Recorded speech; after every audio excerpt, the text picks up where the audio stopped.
Steve Cooper Ranks Success, and this is another short book review for the series of book reviews for anybody preparing for promotion.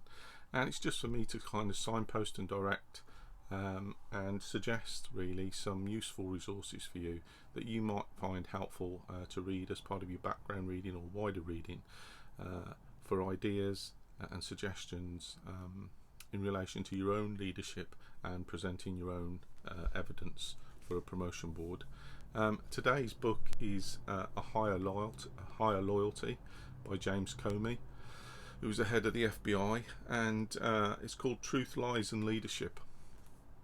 And I like this book because it focuses on this concept of a higher loyalty, and the higher loyalty he's talking about there is the American people and some of the higher ideals in philosophy and particularly integrity as a leader.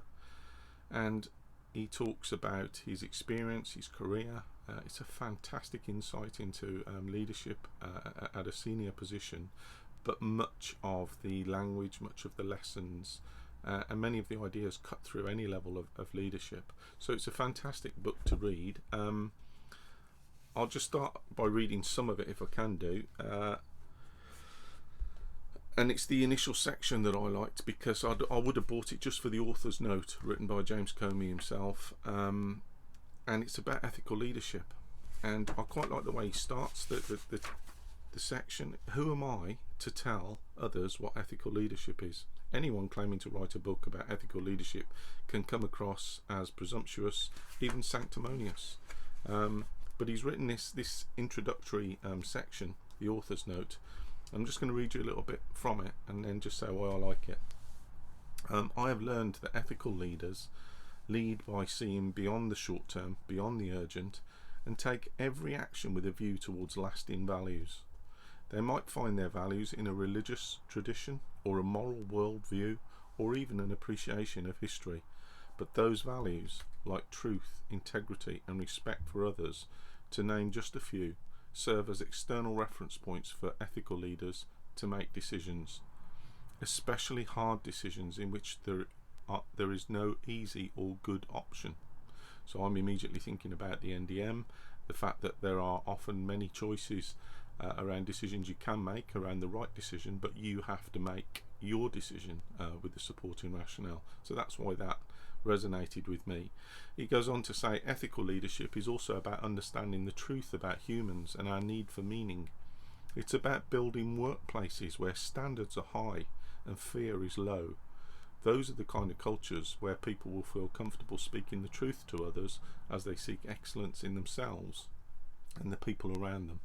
And I like that because there's lots of research around that suggests if organisations do create that psychological safe space where their employees or their staff or their people can innovate and thrive and excel as individuals, the leadership aspect around that is about being ethical and removing that fear from the workplace. So more of a transformational leadership style than the old transactional styles where emotional intelligence is perhaps not needed so much. And then he goes on to say here, a commitment to integrity and a higher loyalty to truth are what separate the ethical leader from those who just happen to occupy leadership roles. We cannot ever ignore the difference. So just for the section, the introduction on leadership with integrity, I would buy that book. Now I have read it. It's a fantastic kind of journey through American operational activity.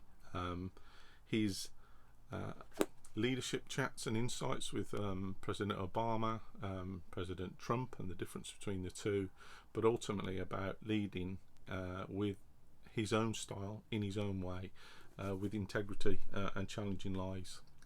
So I quite like that book.